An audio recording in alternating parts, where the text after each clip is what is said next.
Sasa hivi watu walioitwa wameokoka, wewe ukiwa mmoja wapo, unakaa unasema zamani nilipookoka, yaani nilikuwa ninasoma neno. Utasikia zamani nilipookoka nilikuwa nikiomba ninabubujika. Zamani nilipookoka nilikuwa ninaimba. Zamani nilipookoka nilikuwa ninaomba. Kila kitu zamani, zamani, zamani, zamani, zamani, zamani. Sasa lakini haujiulizi. Kikaja kubadilika, kikashuka, kikashushwa na nani? Na wewe mwenyewe. Ni wewe mwenyewe.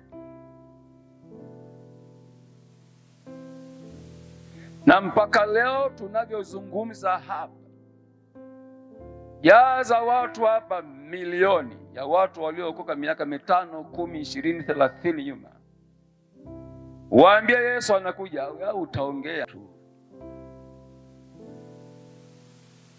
Lakini kijana aliyookolewa pale juzi,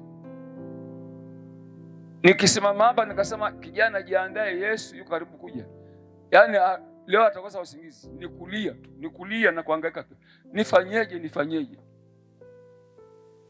Unavyozidi kukaa mwaka wa pili wa tatu, huyu Yesu anakuwa hamna chochote. Haujui kinachopunguza ule uoga na ile hali ya upya na utayari na kukana na kushikilia umuhimu wa kile juu. Hujui kinachopunguza ni nini. Kipo kinachokukula. Natumia Kiswahili cha zamani. Kinachokukula, kinachokutafuna pole pole.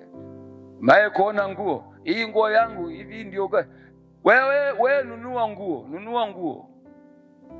Nunua nguo yako nzuri, alafu pembeni mwa nguo yako kata kitambaa kadogo, ama kule dukani kama ni nguo ya kupima, mwambie fundi, hebu nipimie hapo kitambaa kadogo tu, kitambaa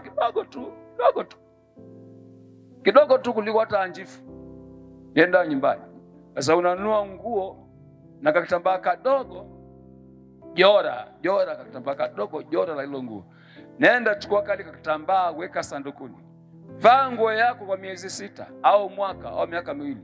Njoo baadaye chukua kile kitambaa cha hiyo nguo yako, kipande cha kitambaa, linganisha na nguo yako ambayo umeivaa miezi 6, mwaka 1, miaka 2. Utashindwa kuamini kwamba hii nguo ni ya kitambaa hiki.